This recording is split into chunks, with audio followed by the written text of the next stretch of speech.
సింగ్ నగర్లోని ఎమ్మెల్యే కార్యాలయంలో ప్రభుత్వ విప్ విజయవాడ సెంట్రల్ నియోజకవర్గ ఎమ్మెల్యే బోండా ఉమామహేశ్వరరావు సమావేశం నిర్వహించారు. ఈ సందర్భంగా బోండా ఉమామహేశ్వరరావు మాట్లాడారు. అసెంబ్లీలో జరిగిన ప్రభుత్వ అలాగే బడ్జెట్ సమావేశాలు రాష్ట్ర అభివృద్ధి, సంక్షేమం, ఉపాధి మరియు ఉద్యోగ అవకాశాలపై కీలకంగా జరిగాయని తెలిపారు. ఈ బడ్జెట్ ప్రజల కోసం రూపొందించిన నిజమైన బడ్జెట్ అని, ముఖ్యంగా బడుగు బలహీన వర్గాలు, ఎస్సీ, బీసీ, మైనారిటీ వర్గాలకు ఉపయోగపడే విధంగా ఈ బడ్జెట్ రూపొందించడం ఆనందకరమని పేర్కొన్నారు.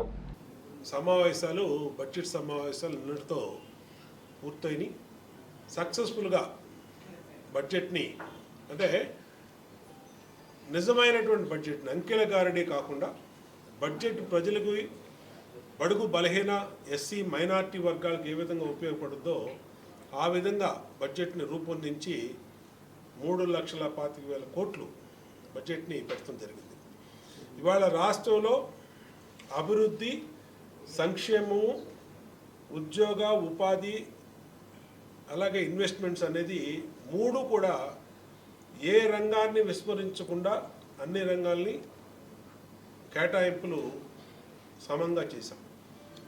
ప్రధానంగా రైతులకి, యువతకి, మహిళలకి అలాగే బడుగు బలహీన, ఎస్సీ, బీసీ, మైనార్టీ వర్గాలకు అన్నింటినీ కూడా బ్రహ్మాండంగా సంక్షేమంలో పెట్టాం. చాలా సంతోషం. ఈ బడ్జెట్ సక్సెస్ఫుల్గా జరిగింది. ఈ బడ్జెట్ సమావేశాలని మన నియోజకవర్గం, సెంట్రల్ నియోజకవర్గ సమస్యల మీద కూడా దృష్టి పెట్టాం. ఆ సమస్యల్ని చక్కగా సభ ముందుకు తీసుకెళ్ళాం. ఆ సమస్యల్లో ప్రధానమైంది ఇవాళ సింగ్ నగర్లో 97వ సంవత్సరంలో ఆ రోజు ఆనాటి ముఖ్యమంత్రి చంద్రబాబు నాయుడు గారు నిర్మించిన ఏకైక ఫ్లైఓవరు ఆ రోజు ఇప్పుడున్న ఫ్లైఓవర్.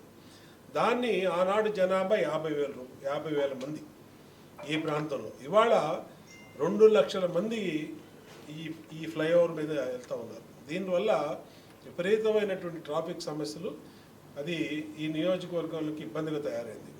గతంలో నేను శాసనసభ్యుడిగా ఉన్నప్పుడు ఆ సింగ్ నగర్ ఫ్లైఓవర్ కింద రైల్ అండర్ బ్రిడ్జ్ని నేనే ఆ రోజున 6 నెలల్లో పూర్తి చేయించాను.